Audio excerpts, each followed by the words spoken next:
ये वीडियो देखने से ज्यादा सुनने के लिए है, क्योंकि यहाँ हम ग्रहों की चाल को निर्णयों और मनोविज्ञान की भाषा में समझते हैं। मीन राशि यानी पाइसेस, 8 मार्च से 14 मार्च 2026।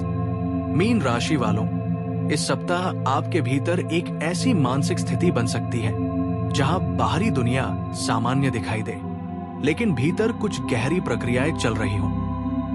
कभी ऐसा महसूस हो सकता है कि मन थोड़ा शांत रहना चाहता है, और कभी ऐसा भी लगेगा कि कुछ पुराने विचार या अधूरे विषय फिर से मन में उभर रहे हैं। यही इस सप्ताह की मूल थीम है, अंदर की दुनिया को समझना। कई बार जीवन में कुछ ऐसे सप्ताह आते हैं जहां सबसे महत्वपूर्ण काम बाहर कुछ नया करना नहीं होता, बल्कि ये समझना होता है कि हमारे भीतर क्या चल रहा है। और ये सप्ताह मीन राशि के लिए वैसा ही समय हो सकता है।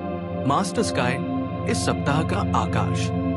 इस समय आकाश में एक महत्वपूर्ण ग्रह संयोजन बन रहा है। कुंभ राशि में मंगल सक्रिय है और उसी क्षेत्र में बुध वक्री अवस्था में भी उपस्थित है।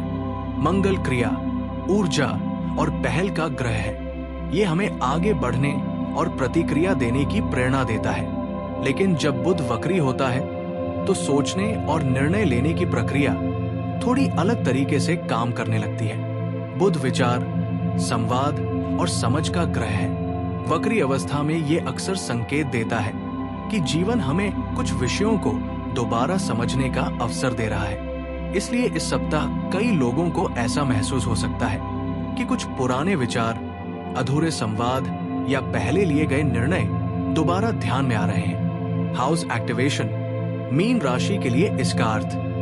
मीन राशि के लिए ये ग्रह स्थिति जीवन के उस क्षेत्र को सक्रिय कर रही है जो अंतर्मन, विश्राम और मानसिक स्पष्टता से जुड़ा होता है। इसका अर्थ ये नहीं है कि जीवन में कोई बड़ी घटना अवश्य होगी, लेकिन ये जरूर संभव है कि इस सप्ताह आप अपने विचारों और भावनाओं को थोड़ा अधिक गहराई से देखना चाहें। कभी ऐसा लगेगा कि थोड़ा समय अकेले बिताना बेहतर है। कभी ये महसूस होगा कि कुछ बातों को शांत मन से समझना जरूरी है। ऐसे समय में मन स्वाभाविक रूप से थोड़ा धीमा हो जाता है, और यही धीमापन कई बार स्पष्टता लाता है। ज़ोडिएक साइकोलॉजी, मीन राशि की मानसिक प्रतिक्रिया। मीन राशि का स्वभाव स्वाभाविक रूप से संवेदनशील और अंतर्ज्ञानी होता है। आप अक्सर उन भावनाओं और संकेतों को भी महसूस कर लेते हैं जो दूसरों को तुरंत दिखाई नहीं देते। इस सप्ताह वही क्षमता और भी सक्रिय हो सकती है।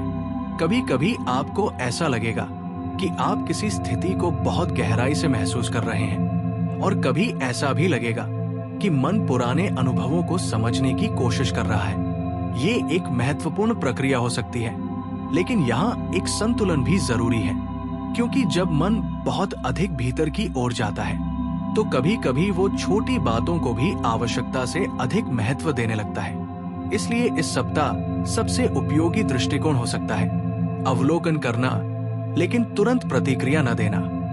कई बार केवल समझ लेना ही पर्याप्त होता है। कार्यक्षेत्र, काम के क्षेत्र में ये सप्ताह बहुत अधिक तेज बदलाव का संकेत नहीं देता, बल्कि ये समय अपने काम की दिशा को शांत मन से देखने का हो सकता है।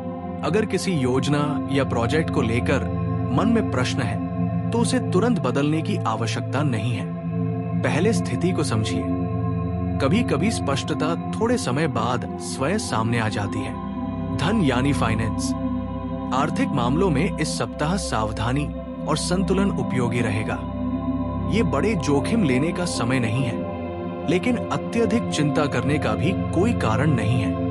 अगर कोई खर्च या निवेश का निर्णय सामने आता है तो बस इतना सुनिश्चित करें कि आप पूरी जानकारी समझकर ही निर्णय लें। धैर्य अक्सर आर्थिक स्थिरता का सबसे महत्वपूर्ण आधार होता है। संबंध अर्थात रिलेशनशिप्स, रिश्तों के क्षेत्र में इस सप्ताह भावनात्मक संवेदनशीलता थोड़ी बढ़ सकती है। कभी कभी किसी व्यक्ति की कही हुई साधारण बात भी गहराई से महसूस हो सकती है। ऐसे समय में अनुमान लगाने के बजाय स्पष्ट संवाद अधिक उपयोगी रहता है। जब भावनाएं शांत तरीके से व्यक्त की जाती हैं, तो कई गलतफहमियां अपने आप समाप्त हो जाती हैं। इस सप्ताह क्या करें? अपने विचारों और भावनाओं को शांत मन से देखें। निर्णय लेने से पहले थोड़ा समय दें। संवाद में स्पष्टता और संवेदनशीलता रखें। इस सप्ताह क्या न करें? छोटी बातों को मन में बार बार न दोहराएं। अधूरी जानकारी के आधार पर निर्णय न लें। भावनात्मक प्रतिक्रिया में जल्दबाजी न करें। याद रखिए, ग्रह हमारे जीवन को नियंत्रित नहीं करते, लेकिन वे हमारे मन की दिशा को जरूर प्रभावित करते हैं। और जब हम उस मानसिक दिशा को समझ लेते हैं, तो हमारे निर्णय अधिक जागरूक और संतुलित हो जाते हैं। मीन राशि की सबसे बड़ी शक्ति है अंतर्ज्ञान और करुणा। जब आप अपने भीतर की आवाज को शांत मन से सुनते हैं, तो जीवन के कई उत्तर धीरे धीरे स्पष्ट होने लगते हैं। अगर आपकी राशि मीन यानी पाइसेस है, तो कमेंट में लिखिए पाइसेस। और अगर आप ऐसे ही शांत, विश्लेषणात्मक और व्यावहारिक ज्योतिषीय निर्णय मार्गदर्शन चाहते हैं, तो चैनल को सब्सक्राइब करना न भूलें। हम यहाँ भविष्य नहीं बताते, हम यहाँ निर्णय समझने में मदद करते हैं।